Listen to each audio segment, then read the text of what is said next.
Eeldrop and Appleplex by T.S. Eliot. Chapter 1. Eeldrop and Appleplex rented 2 small rooms in a disreputable part of town.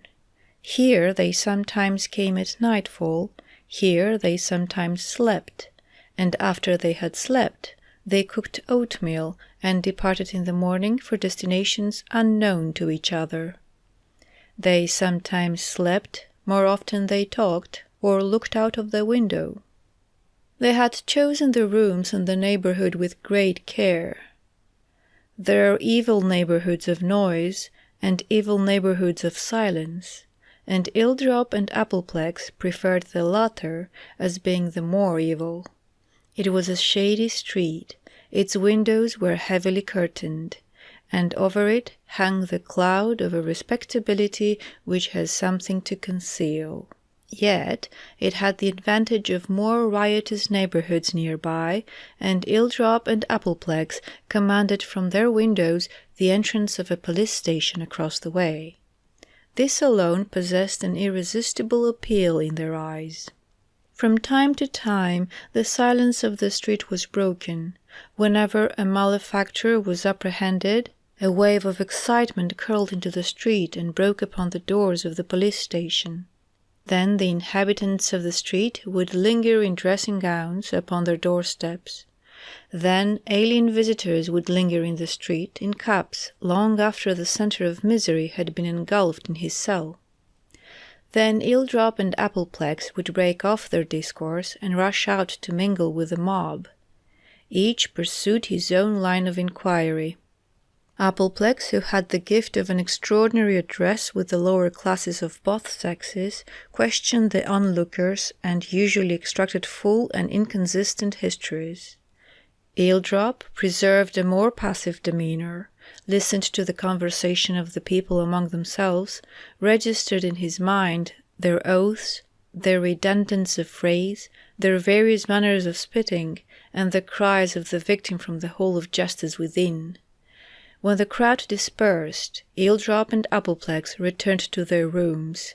Appleplex entered the results of his inquiries into large notebooks, filed according to the nature of the case, from A. Adultery to Y. Yeggman. Eeldrop smoked reflectively.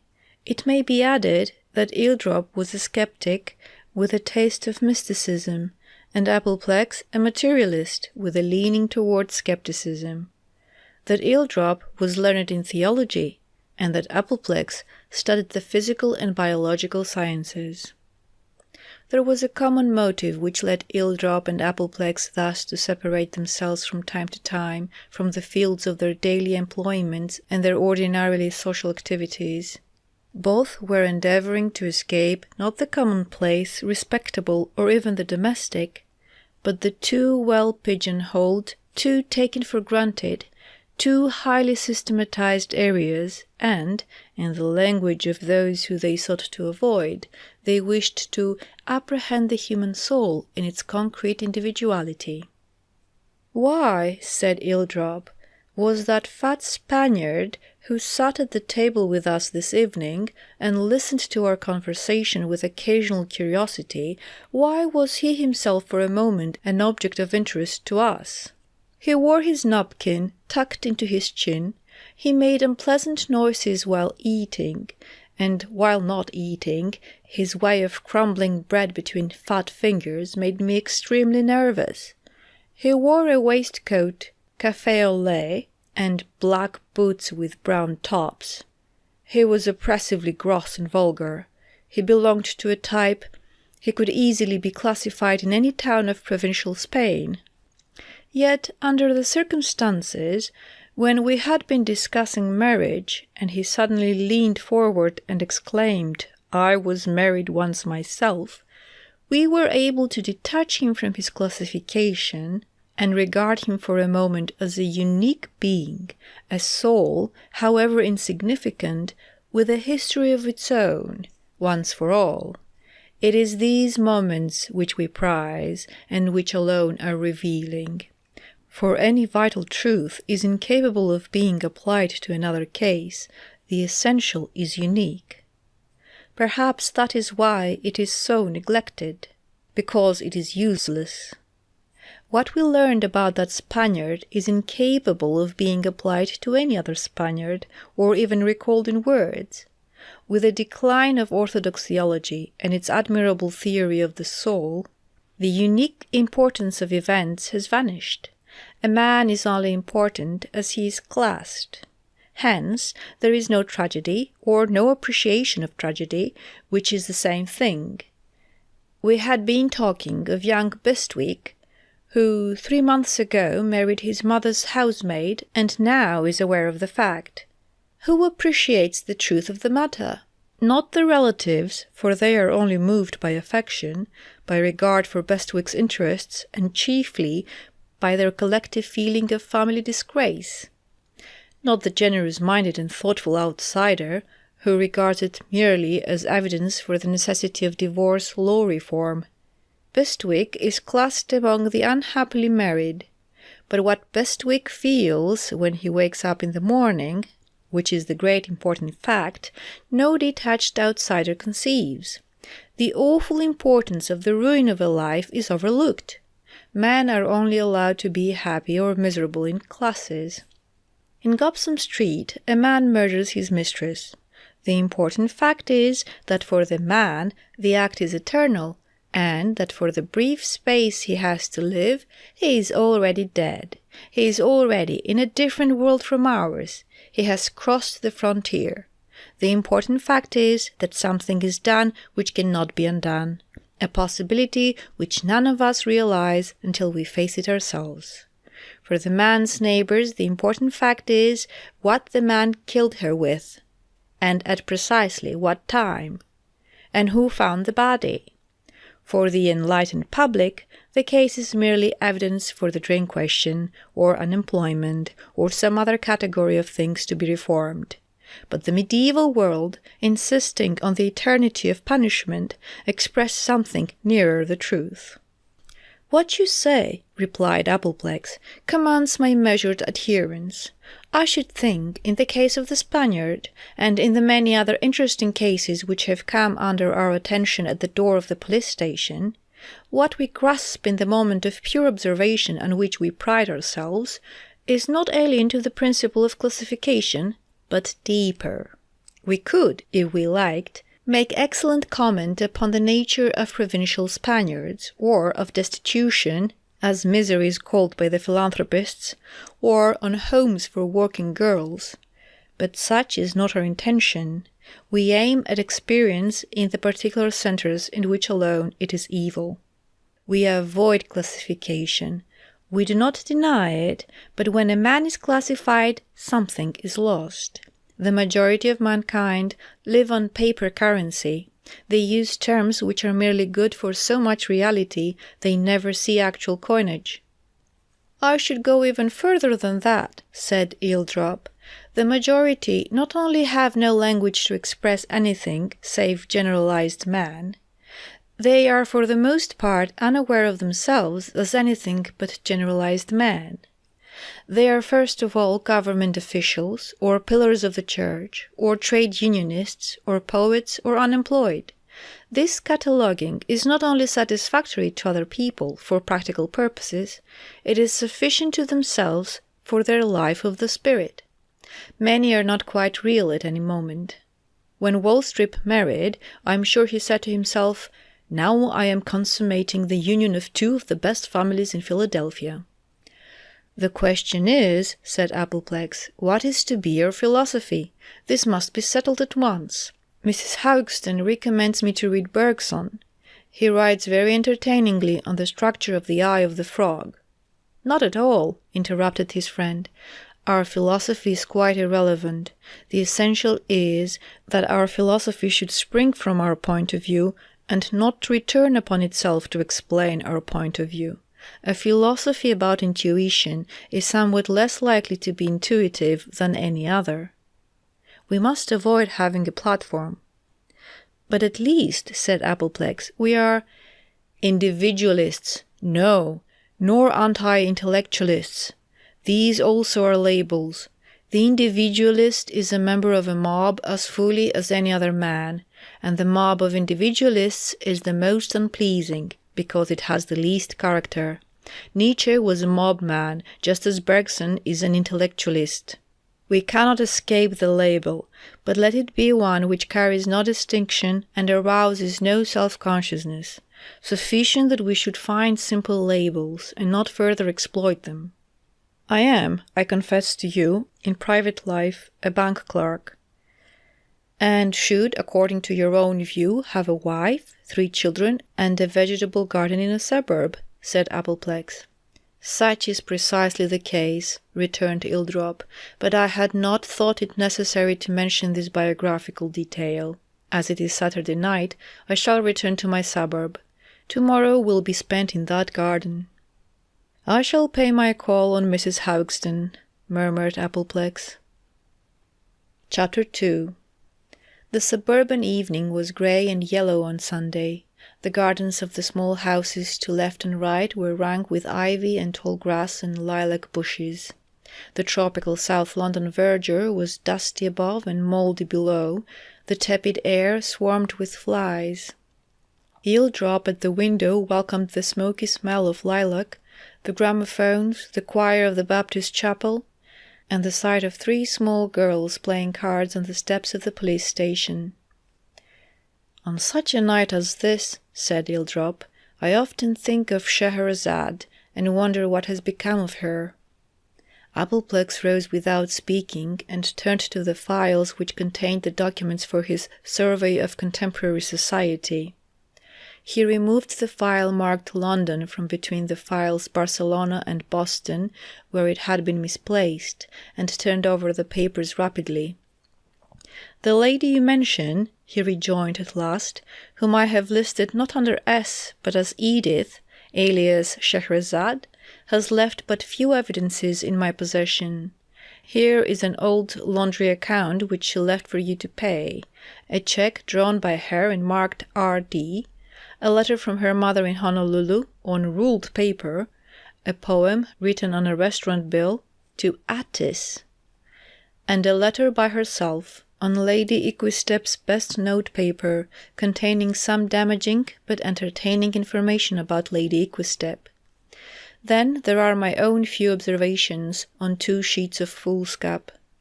Edith, murmured Eeldrop, who had not been attending to this catalogue. I wonder what has become of her. Not pleasure, but fullness of life. To burn ever with a heart gem-like flame. Those were her words. What curiosity and passion for experience! Perhaps that flame has burned itself out by now. You ought to inform yourself better, said Appleplex severely. Edith dines sometimes with Mrs. Haugston, who tells me that her passion for experience has taken her to a Russian pianist in Bayswater. She is also said to be present often at the anarchist tea-rooms, and can usually be found in the evening at the Café de l'Orangerie. Well, replied Eeldrop, I confess that I prefer to wonder what has become of her. I do not like to think of her future. Scheherazade grown old. I see her grown very plump, full-bosomed, with blonde hair, living in a small flat with a maid, walking in the park with a Pekingese, motoring with a Jewish stockbroker, with a fierce appetite for food and drink, when all other appetite is gone, all other appetite gone except the insatiable increasing appetite of vanity, rolling on 2 wide legs, rolling in motor cars, rolling toward a diabetic end in a seaside watering place. Just now you saw that bright flame burning itself out, said Appleplex. Now you see it guttering thickly, which proves that your vision was founded on imagination, not on feeling, and the passion for experience. Have you remained so impregnably pre-Raphaelite as to believe in that? What real person with the genuine resources of instinct has ever believed in the passion for experience? The passion for experience is a criticism of the sincere, a creed only of the histrionic. The passionate person is passionate about this or that, perhaps about the least significant things, but not about experience. But Marius, Des Esseintes, Edith? "But consider," said Eeldrop, attentive only to the facts of Edith's history and perhaps missing the point of Appleplex's remarks, "her usual career. The daughter of a piano tuner in Honolulu, she secured a scholarship at the University of California, where she graduated with honors in social ethics. She then married a celebrated billiard professional in San Francisco after an acquaintance of 12 hours, lived with him for 2 days, joined a musical comedy chorus, and was divorced in Nevada. She turned up several years later in Paris and was known to all the Americans and English at the Café du Dôme as Mrs. Short. She reappeared in London as Mrs. Griffiths, published a small volume of verse, and was accepted in several circles known to us, and now, as I still insist, she has disappeared from society altogether." "The memory of Scheherazade," said Appleplex, "is to me that of bird's custard and prunes in a Bloomsbury boarding-house. It is not my intention to represent Edith as merely disreputable. Neither is she a tragic figure. I want to know why she misses. I cannot altogether analyze her into a combination of known elements, but I fail to touch anything definitely unanalyzable. Is Edith, in spite of her romantic past, pursuing steadily some hidden purpose of her own? Are her migrations and eccentricities the sign of some unguessed consistency? I find in her a quantity of shrewd observation, an excellent fund of criticism, but I cannot connect them into any peculiar vision. Her sarcasm at the expense of her friends is delightful, but I doubt whether it is more than an attempt to mold herself from outside by the impact of hostilities to emphasize her isolation. Everyone says of her, how perfectly impenetrable. I suspect that within there is only the confusion of a dusty garret. "I test people," said Eeldrop, "by the way in which I imagine them as waking up in the morning. I am not drawing upon memory when I imagine Edith waking to a room strewn with clothes, papers, cosmetics, letters, and a few books, the smell of Violette de Parme and stale tobacco. The sunlight beating in through broken blinds, the broken blinds keeping out the sun until Edith can compel herself to attend to another day. Yet the vision does not give me much pain. I think of her as an artist without the slightest artistic power." "The artistic temperament," began Appleplex. "No, not that," Eeldrop snatched away the opportunity. "I mean that what holds the artist together is the work which he does. Separate him from his work, and he either disintegrates or solidifies. There is no interest in the artist apart from his work. And there are, as you said, those people who provide material for the artist. Now Edith's poem, To a Tis, proves beyond the shadow of a doubt that she is not an artist. On the other hand, I have often thought of her, as I thought this evening, as presenting possibilities for poetic purposes. But the people who can be material for art must have in them something unconscious, something which they do not fully realize or understand. Edith, in spite of what is called her impenetrable mask, presents herself too well. I cannot use her. She uses herself too fully. Partly for the same reason, I think, she fails to be an artist. She does not live at all upon instinct. The artist is part of him a drifter, at the mercy of impressions, and another part of him allows this to happen for the sake of making use of the unhappy creature. But in Edith, the division is merely the rational, the cold and detached part of the artist, itself divided. Her material, her experience, that is already a mental product, already digested by reason. Hence Edith, I only at this moment arrive at understanding, is really the most orderly person in existence, and the most rational. Nothing ever happens to her. Everything that happens is her own doing. And hence also, continued Appleplex, catching up the thread, Edith is the least detached of all persons, since to be detached is to be detached from one's self, to stand by and criticize coldly one's own passions and vicissitudes. But in Edith, the critic is coaching the combatant. Edith is not unhappy. She is dissatisfied, perhaps. But again I say, she is not tragic. She is too rational. And in her career, there is no progression, no decline or degeneration. Her condition is once and for always. There is and will be no catastrophe. But I am tired. I still wonder what Edith and Mrs. Haugston have in common. This invites the consideration, you may not perceive the connection, of sets and society, a subject which we can pursue tomorrow night. Appleplex looked a little embarrassed.